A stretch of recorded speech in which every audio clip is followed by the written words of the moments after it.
Legendary pang tricycle ba ang hanap mo? Ito ang Kawasaki Bajaj CT125. Hindi lang pang tricycle, pwede rin pang single. Perfect pang daily dahil napakatipid lang kumonsumo ng gas. At kung pang hanap buhay o pang tricycle mo ito gagamitin, hindi ka na rin mabibitin dahil 125cc na ang makina.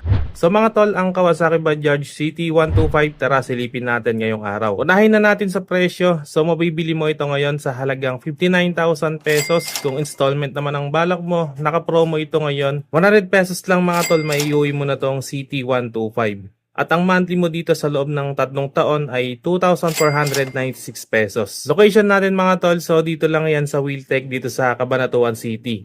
Okay mga tol, pagdating sa makina ay gumagamit ito ng 125cc air-cooled, single overhead cam, 2-valve carburetor engine na may lakas na 9.86 horsepower at 7,500 RPM at hatak na 10.5 Nm at 5,500 RPM. At meron itong 5-speed manual gearbox. Pagdating naman sa gas consumption, dito mo talaga maasahan itong Bajaj CT125. So kaya nitong maabot ang 60 to 70 kilometers per liter. Grabe sa tipid itong motor na ito mga tol, at samahan mo pa ng 10.5 liters fuel capacity. Sobrang sulit, di ba? Biruin mo sa isang full tank, makakatakbo ka na ng around 700 kilometers. Talagang napakasulit. Pagdating naman sa looks ito, syempre pan-tri style o pan-tricycle. So mula dito sa front, meron itong malaking headlight na naka-halogen bulb at meron pa siyang maliit na visor dito at may emblem ng Bajaj sa gitna. So ayan, dito nakapwesto yung mga turn signals niya o yung signal lights. Dito naman sa kanyang front suspension, ayan, naka-telescopic forks. At dito sa kanyang front fender, very premium, glossy yung paint job na ginawa dito. No? Sa wheels naman mga tol, naka-spoke type at naka-drum brake naman ang preno dito sa harap. Sukat naman mga tol ng gulong dito is 80/100 rim 17. Dito sa likod mga tol, ayan, may carrier na rin siya dito at sa taillight, simple lang yung design niya. No? Bagay na bagay lang sa looks niya.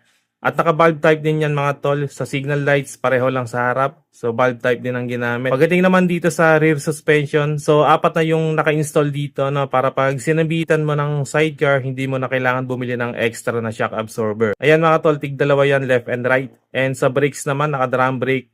And ang sukat naman ng gulong dito is 100/90 rim 17. Pagdating naman dito sa meter panel, ginamitan ng analog display. So dito natin makikita yung mga essential ng motor na to. No? So speedometer, odometer. And ang maganda dito mga tol, meron na rin siyang fuel gauge. So meron na rin yan ditong USB charging port na magagamit natin para sa mga mobile devices natin o sa smartphone natin.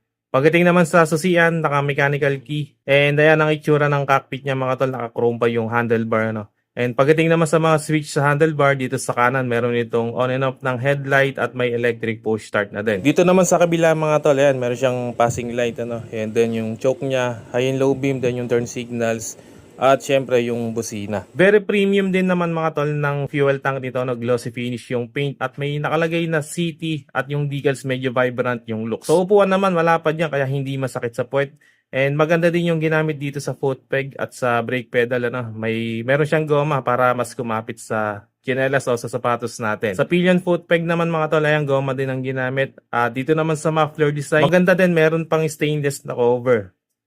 Pagdating naman sa dimension mga tol, para sa kanyang seat height, may sukat itong 810mm at may ground clearance naman na 170mm. At sa timbang naman mga tol, may bigat itong 130kg. Okay mga tol, yan ang update natin para dito sa Kawasaki Bajaj CT125 ang pantra na pangmasa. So dito nga lang yan mga tol sa Wheeltech sa Cabanatuan City. Ano. So about nga dun sa kanyang presyo, so ang SRP nito mga tol is 59,000 pesos at naka-promo siya ngayon, ano, bali 100 pesos lang yung down payment, maiuwi mo na to. At ang magiging monthly mo dito sa loob ng 3 taon is 2,496 pesos. Okay mga tol, hanggang dito na lang muna kung umabot ka sa part ng video na to. At sa mga solid viewers natin dyan, maraming salamat mga tol sa panonood. At kung bago ka lang sa channel na to, wag nang magatubili pang mag-subscribe at paki-on na rin ang notification bell para ma-notify ka pag may bago tayong upload. And meron din tayong Facebook page, paki-like and follow na rin. Maraming salamat mga tol, always ride safe and God bless.